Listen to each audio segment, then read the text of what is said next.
Hello there, welcome to the Saroy channel, wherever you are in the world, and thank you so very much for joining me this evening, and I do hope you're doing exceedingly well, and just that you're in good form and keeping yourself lovely and warm. But before we get started with tonight's story, don't forget to subscribe to the channel, click the notification bell and the thumbs up, and let's get started with tonight's story.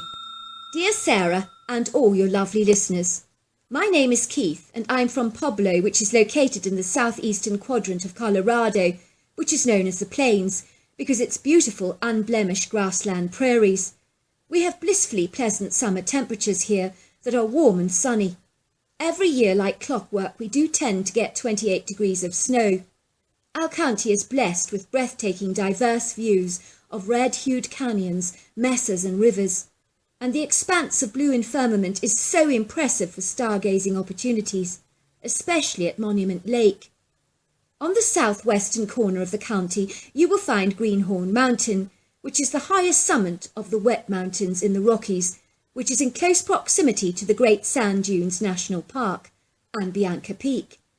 Many of you may not know this, but here in Colorado we have the world's largest elk population at nearly 250,000, along with migrating mule deer, bighorn sheep and sage grouse. So this is a paradise for the hunting enthusiast like myself. If you fancy a spot of fishing, we have 6,000 miles of streams, 2,000 lakes and reservoirs to choose from. I was born and raised on a working agricultural farm in Pueblo where we grew wheat, beet and corn.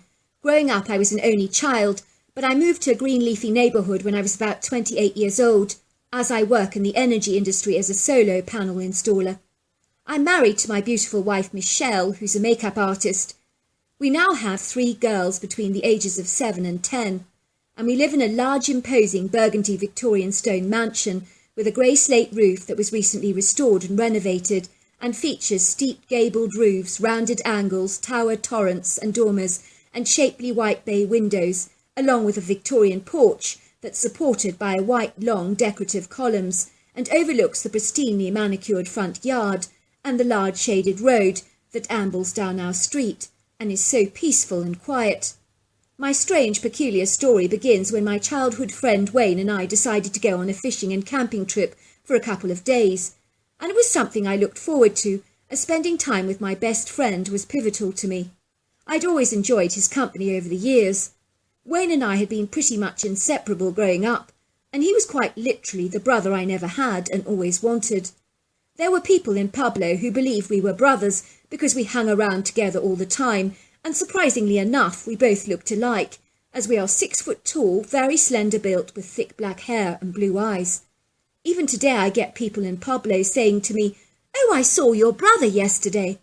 I never correct them, of course, because the way I see it, Wayne is my brother, and he feels exactly the same way about me. Wayne is a very quiet, reticent individual whom I would describe as a deep thinker and a very intelligent dude who has so many degrees behind him that I cannot even count. At school he was insanely bright, and the teachers just adored him. I, on the other hand, had pretty much average grades at school, and I've always been more impulsive and extrovert. I will not tell you the geographic location of our fishing destination for obvious reasons, but it was situated in a wooded area against a mountainous ravine that overlooked a shimmering silvery lake. It was a spot that Wayne and I were very well acquainted with when we were young, where we'd regularly camped, fished and hiked with our respective families over the years. It was our best-kept secret that we were not desirous to share with anyone. I loved the area because it was off the beaten track, remote and exceedingly peaceful, and I knew without a shadow of a doubt that there wouldn't be another person in sight. This, of course, only added to the appeal of our trip. When we arrived at our secret hideaway, I remember being more enamoured than ever by the breathtaking scenery of this wondrous oasis. I stood there in awe, taking in the panoramic views of a never-ending blue sky, with its backdrop of smoky mountains that seemed enveloped in a white vaporous mist, making them almost appear like a translucent purple. As for the lake, there are no words to describe to you the beauty of this watery expanse that sparkled and shimmered in the noonday sun, reflecting the contours and shapes of the green trees upon its shimmering surface. I could see trees with boughs bent into the water's edge, with extended branches that were the perfect perch for an osprey to scan the water with its piercing eyes. This was a haven for a large specimen of trout, bass and catfish, whose shadowy, streamlined, cylindrical silhouettes could sometimes be observed darting beneath the surface.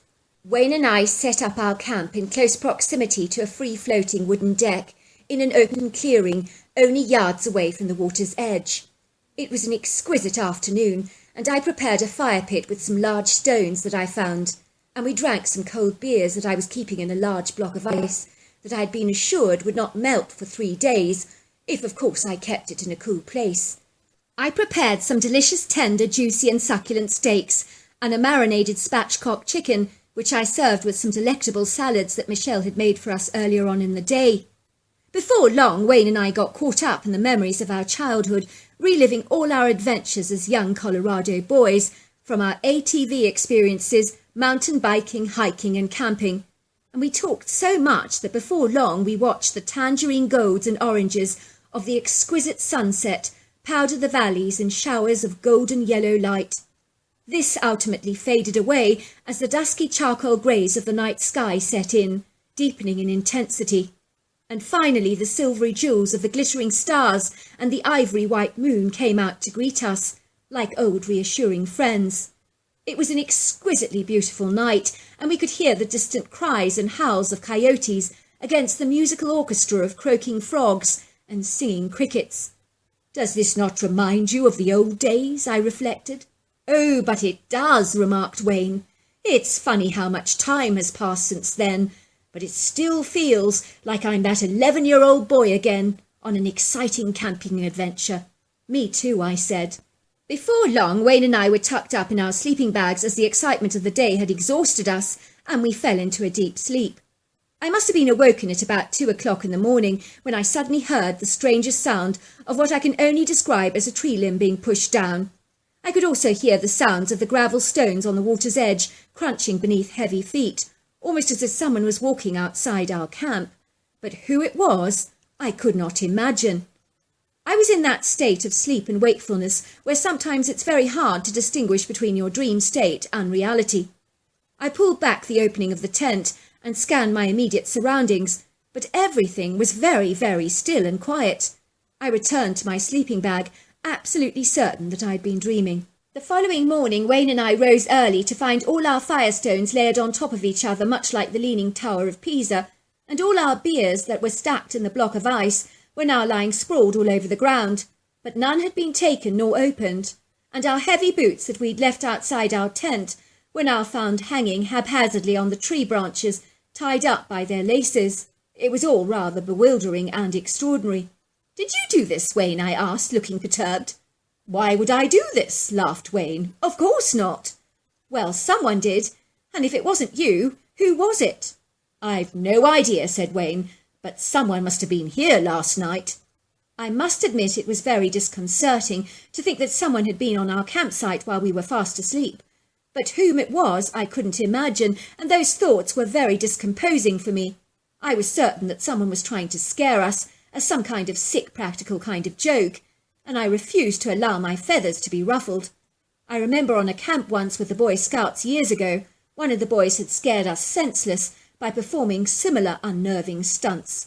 Before long, Wayne and I baited our rods and sat incredibly still on the fishing deck, built like a large raft from timber poles. We cast out our lines into the water, hoping and praying with all our hearts that something would ultimately bite.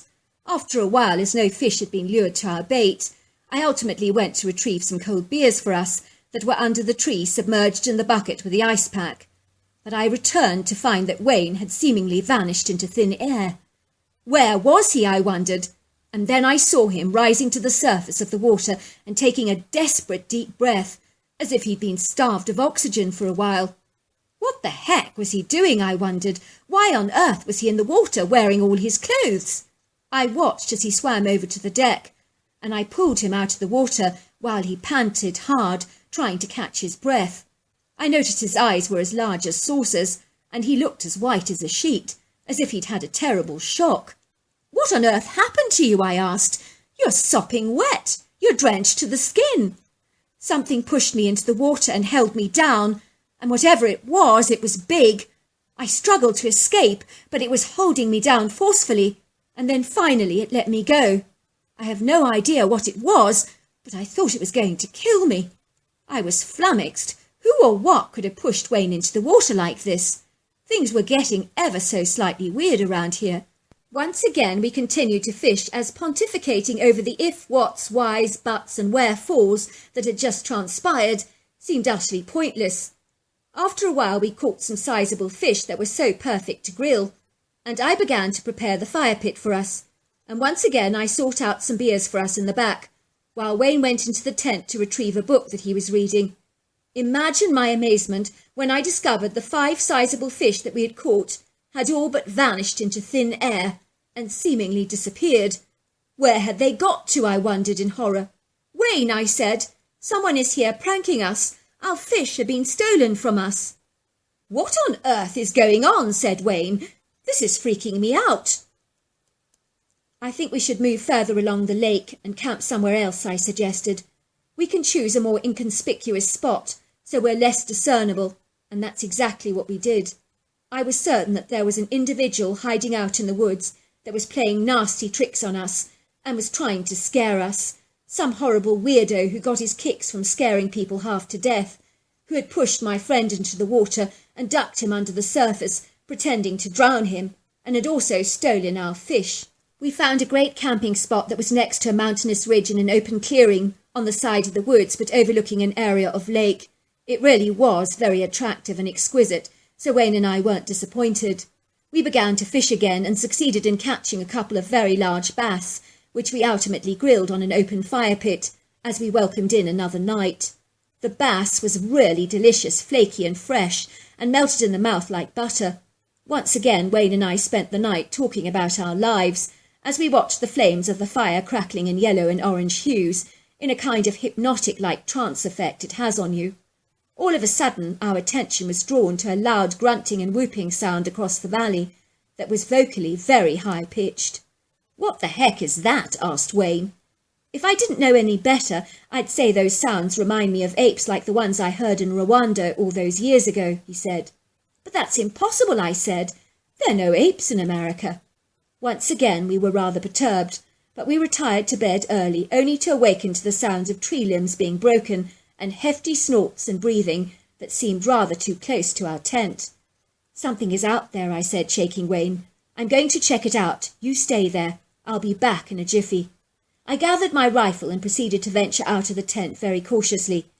I exited the tent, and the first thing I noticed was a smell that seemed exceedingly putrid and rancid, rather like stale urine. It was repugnant. I did actually feel like throwing up, and that was when I saw him, and what I saw had more in common with the planet of the apes than our reality. For a moment I had to double-check myself to make absolutely certain that I wasn't dreaming. I even pinched myself to be sure, because everything felt so surreal. At first I was so dumbfounded by what I was actually seeing that I just stood there staring at this thing, while my fear was momentarily suspended by just my sheer shock. I knew in that instant I was staring at a Bigfoot-like creature. I'd never actually credited as even existing, but I was in no doubt of what I was discerning now. The critter was easily 9 foot tall, 650 pounds, and 3 feet wide. For me, the thing that got my attention first was the large conical-shaped head with its pointed tip, and the massive shoulders that were so humongous words failed me to express how gargantuan they actually were. The body of this beast was covered in thick, short black hair, and his grey leathery skin was hairless, and his face was oval with a very distinct brow ridge, flat nose with flared nostrils, and a wide, thin pair of lips, with deep-set, dark, treacle-like eyes. It also had the longest, most muscular arms that I've ever seen, and powerful, firm, stocky legs. When I began to acclimatise to what I was beholding, only then did fear roll into my body, sweeping it violently like a hectic monsoon wind that pummelled and battered my system in ways that no words can explain. And that is the power that fear exhibits over the human body. Suddenly my body was not cooperating with me whatsoever. I became so paralysed by terror and defeated by fear. I began to tremble violently, so much so that my hand carrying my rifle was wobbling precariously, I wanted to scream, but the cries were stuck at the back of my throat like a heavy fog, and I just stood there staring at this thing, not saying a word, because nothing would come out. I did obviously think about shooting the critter for a fleeting moment, and it crossed my mind a couple of times, but common sense instinctively advised me against such a futile move that would evidently backfire against me, like a poor decision on a chessboard, which could ultimately result in a checkmate, or other rather lethal consequences in my situation. I was in no doubt I would only serve to make the creature very mad, and this thing was built like a solid, impenetrable army tank. It would take more than a few shots to bring him to his knees, if at all. The critter looked at me with his dark eyes filled with malevolence. He looked furious and enraged and began to punch his chest in defiance. He rolled back his huge lips and began to growl, and the sound was utterly terrifying that it sent shivers down my spine. The critter proceeded to roar, and if you think a lion's roar is petrifying, you haven't heard anything yet, let me tell you. This roar was so menacing it caused the ground beneath me to shake violently, and when I say violently, I mean violently. Do not look at his eyes, avoid eye contact, and whatever you do, don't shoot, I heard Wayne say from within the tent. Get down on your knees and lower yourself to the ground in a very submissive position, and do it now, now. Was Wayne completely mad, I wondered? If I got down on my knees, this monstrous creature would eat me up for breakfast, surely. I'd be like fast food for the animal, a pork pretzel on the run, surely. Yet despite my reservations and sincere misgivings, I did have to concede privately to myself that Wayne knew quite a lot about apes, as he had encountered the mountain gorillas in Uwanga Forest on a trip to Rwanda doing missionary work with his dad. This critter did indeed look like he was half ape and half human. It was for this reason only that I lowered my body, folding my chest area and head into my knees, and made myself as small and inconspicuous as possible on the ground. In seconds the Bigfoot seemed to calm down dramatically, and I heard him making some rather peculiar grunting sounds, and then Wayne, who was in the tent, began throwing all kinds of food items out of the tent, such as large bunches of bananas, a bag of apples, a small box of grapes, a couple of bags of chips, peanuts, and a packet of cheese and salami slices. He threw the whole lot onto the ground, and this massive Bigfoot tottered over to the bananas and literally hunched down on the ground to eat a couple. It would seem his demeanour had almost completely changed, from treacherously dangerous to docile and content.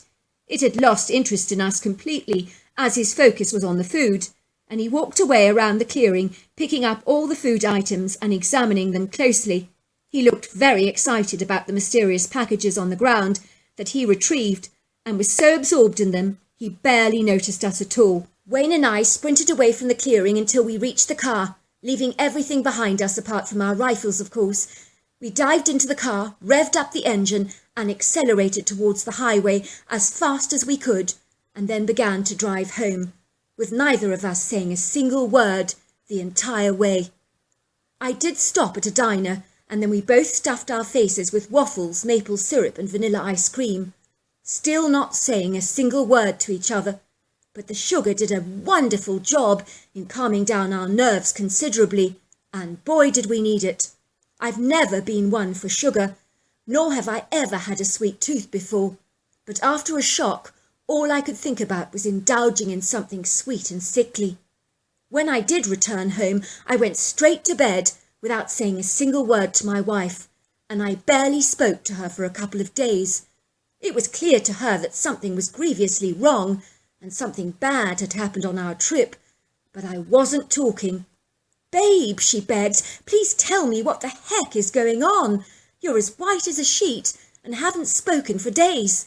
Tell me, what happened on that trip of yours?" "If I told you," I said, "you would never believe me."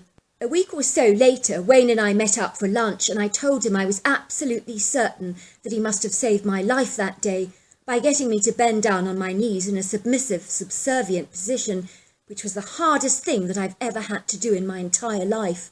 Imagine that it's a bit like someone telling you to lie down in front of a lion that you would automatically expect would start eating you. That's exactly how I felt at the time. However, it would seem that this submissive behaviour worked a treat on this Bigfoot, and it clearly enabled him to express his dominance, which he wanted me to acknowledge.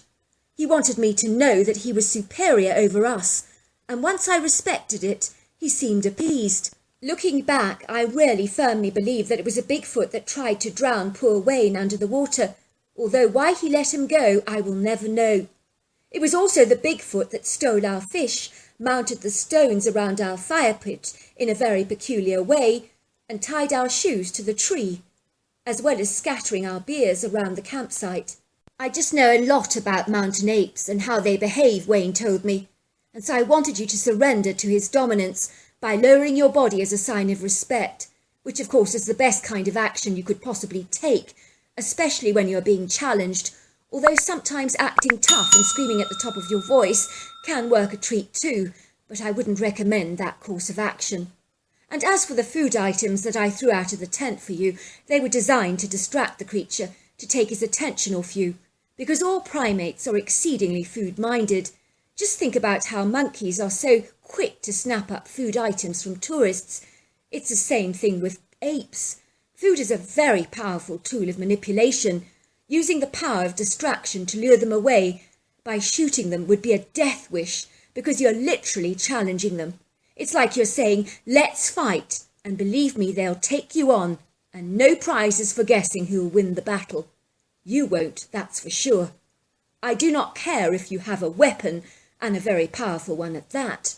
These creatures are exceedingly formidable. I do sometimes think that if the Bigfoot had really wanted to kill us, it could have done so the very first night at camp. I will say this, though. The creatures are terrifying just based on the way that they look, which is why I never returned to our secret spot to retrieve our tent. Put simply, I was far too scared for that. As far as I know, that tent and all our belongings are still there, unless, of course, the Bigfoot has torn them to shreds by now, which is very, very likely if you ask me. So there you are. That's my story. Well, I just want to say that was a fabulous story. Until next time, goodbye and good night.